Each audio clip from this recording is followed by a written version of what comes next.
Alright, so this vodcast is going back over what you should have already learned in Kepler's second law lab. The main activity that you had to do after mapping out a planetary orbit was to measure the approximate area swept out by a planet over a given amount of time. Now, here is our example that we're going to work through in this vodcast. It's a planet that takes 10 years to go around the sun, and you can see here how I've labeled it. So this is where it was year 1, year 2, 3, 4, 5, 6, and so on. And if we want to measure the area that, let's say there's an imaginary line that connects the sun to here, all right, to the planet, and then over 1 year, that line that connects these two objects would sweep out a certain amount of area. So after 1 year, we get this small section. And we can use the area of a circle to approximate how much area this is. Now, if it's an ellipse, technically this won't be exact, but it's good enough that we can get the general idea of Kepler's second law.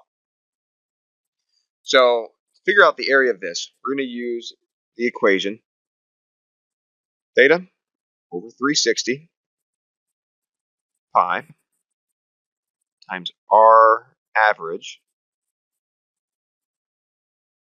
squared. Now, if you're going to find the average, what you need to do is take both radial vectors. So you're going to measure the radial vector of one of them, add it to the radial vector of the other, and you're just going to divide it by 2. So sometimes I'll combine both of those. So to do that, you need to measure out this area or length right here, and that happens to be 5.1. And this radial vector over here happens to be 5.8. I also need to measure the inside angle. The inside angle here is theta. And sometimes you're going to run into a problem where obviously this is too small. All right. The lines don't really go out there, so you need to line up as best you can. And then you're going to take a ruler or some other kind of straight edge and lay it out along that line and see where it falls.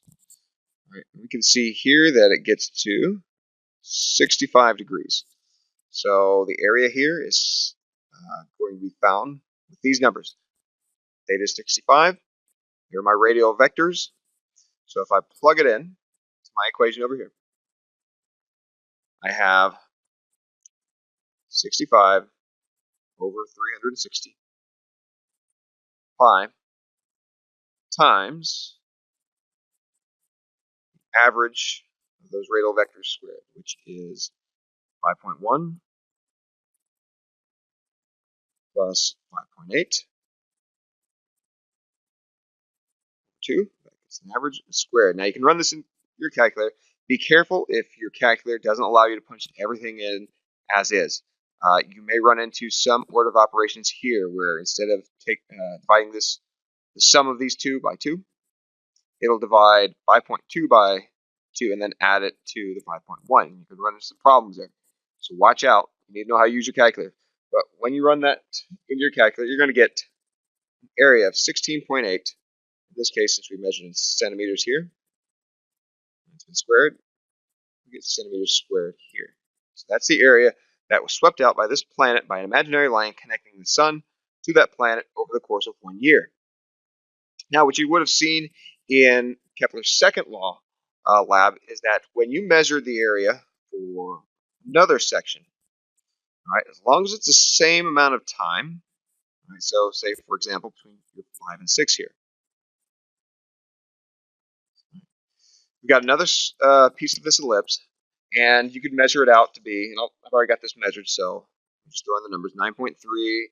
This example is 9.5. Theta here is 22. You could run through the exact same equation. 22 over 360 pi 9.5 plus 9.3 over 2. It's the average. Square it. That's going to get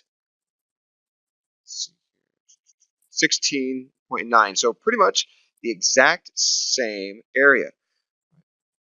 That goes into Kepler's second law, that the area that an imaginary line connecting a planet to the sun sweeps out over an equal amount of time. So 1 year here, 1 year here, will give you equal areas.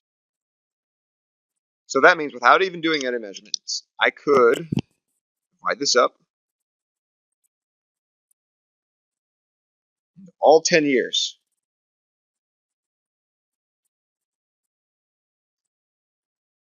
And know without a doubt that since this is 16.96 point, we'll just call it 16.8. The area here is also 16.8, 16.8, 16.8, without doing any more calculations, because according to Kepler's second law, these all have to be the same area of the ellipse because it sweeps out the same amount of time. That's how Kepler's second law works.